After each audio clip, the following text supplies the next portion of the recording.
Hey everyone, thanks again for joining me for the final video in this Q&A series and for following along throughout the last few videos. Today I am excited to talk with you a little bit about how to feel healthy and stay well throughout the holiday season. And I know that this year looks remarkably different than how we normally would celebrate with larger groups and our friends and family. But I know that we can still enjoy a great Christmas celebration even in our immediate household.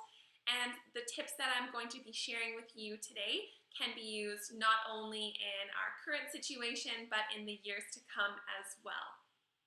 So my first tip for you is to eat mindfully with all of our meals throughout the holiday season. And one of my favorite reasons for including mindful eating is that it is so versatile and it can be used across multiple situations, including celebrations. So whether that's taking your time to eat slowly and savor each bite, or maybe putting your fork down in between bites, it could be having a nice, meaningful conversation with your immediate family to really enjoy your meal. There's so many different ways that we can be mindful eaters, even throughout celebrations like Christmas. And I wanted to share with you a story about how my family experiences Christmas morning in a really mindful way. And it can be applied in a variety of ways, but especially with our meals. So one of my family's favorite things about Christmas is opening gifts. So when we open gifts, we wake up super early and we all open one or two things and take turns sharing each other's experiences and looking to each other's reactions.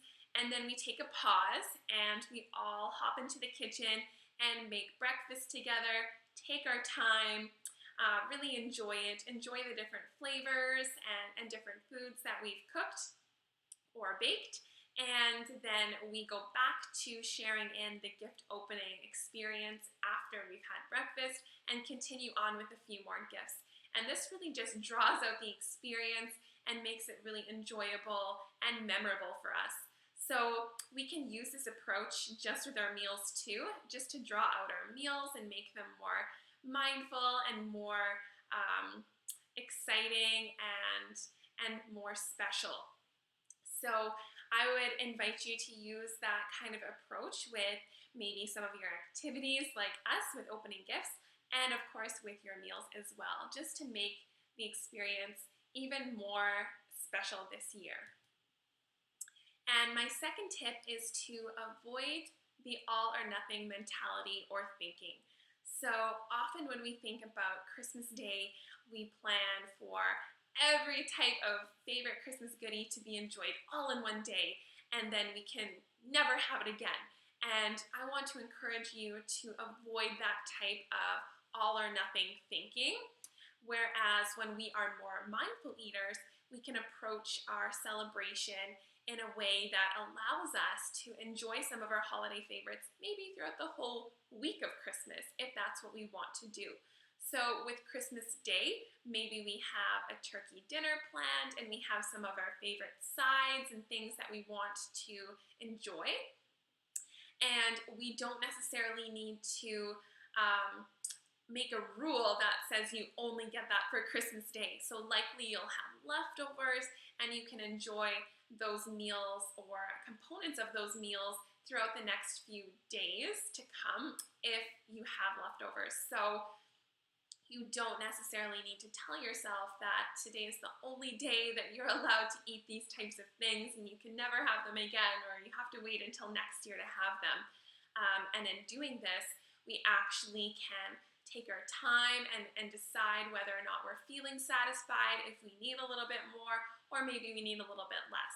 So we can truly incorporate those mindful eating approaches without feeling like it really is all or nothing. And one of my favorite ways to manage this is with the plate method. So like we talked about in the last webinar of this series, using the plate method, which is a part of Canada's food guide, can be very helpful in a wide variety of situations. So even when we're celebrating, we can still use this guide to help us out and to feel really well throughout each meal that we are eating. So just to give you another reference there again, we've got our plate method to beside me here. And we see that we want to fill half of our plate with those non-starchy fruits and vegetables. So maybe here we have like a holiday themed salad. I love to make a kale or spinach salad with some chopped green apples and some cranberries and some toasted walnuts, something really Christmassy. So that I wouldn't necessarily have every day, but for Christmas, maybe there is a really yummy holiday salad that you want to include there, or maybe it's some roasted vegetables. It might look different for your family, what your favorites are. And then in our protein section, maybe that looks like turkey breast and gravy. And maybe in the whole grain section, it looks like mashed potatoes, or whatever your family favorites are.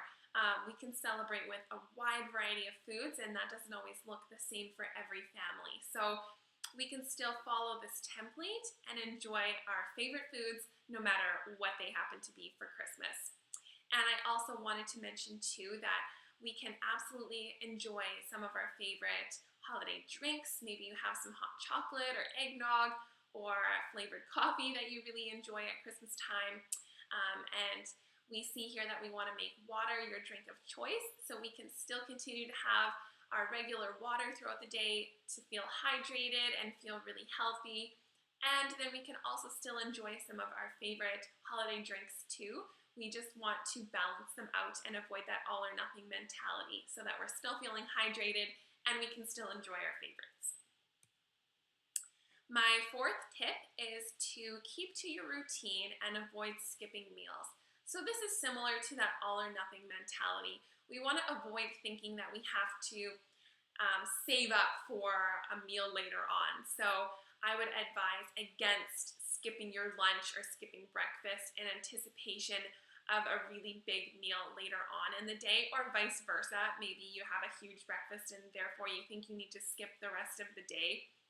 This is not the case. Your body does still need nourishment at all meals of the day. Even if you do happen to enjoy a little bit more food than you normally would, that is okay. We still need to keep with our regular meals. And when we have that routine, we find that, when we do have special types of holiday goodies or things that come up, we still have a little bit of structure to our day. So this could mean that we have our regular breakfast or lunch, and maybe that helps you feel a little bit more,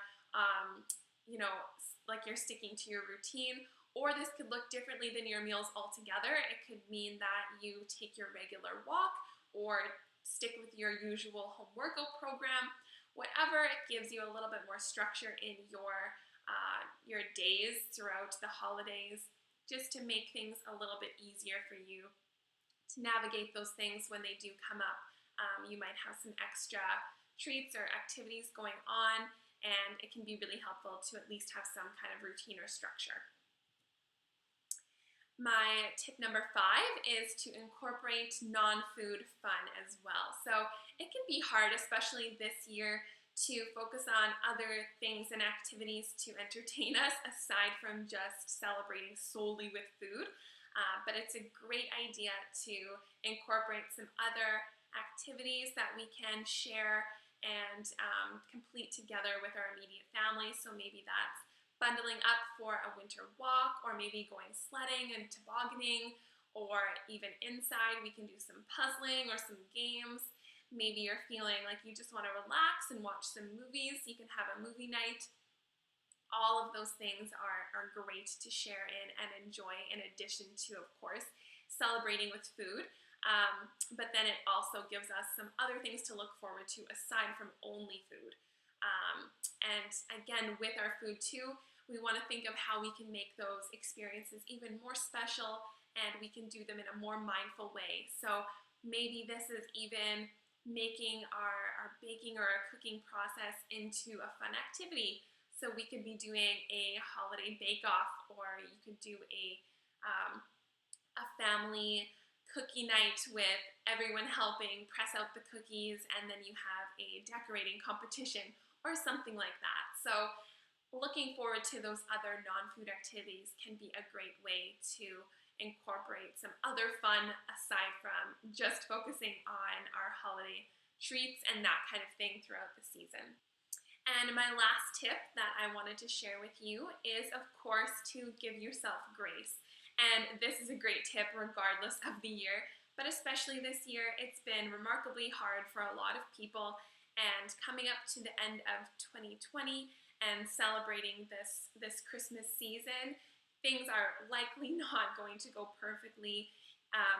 Sometimes we have a really good plan of how we're going to stay on track, and our plans clearly can get very disrailed or derailed, as we've seen this year. So it's important not to beat yourself up if things do go a little bit differently than you planned, and just to give yourself the benefit of the doubt and know that you're doing your best to still stay healthy and keep well. So however that looks like for you this year, I wish you all the best with the rest of the holiday season and feeling well, and I hope that some of these tips will help you out and give you a good idea of what your holiday season can look like this year. And of course, if you have any other comments that you'd like to add or you would like to reach out, please feel free to send us an email. And as always, it was a pleasure talking with you and sharing with you, and Merry Christmas!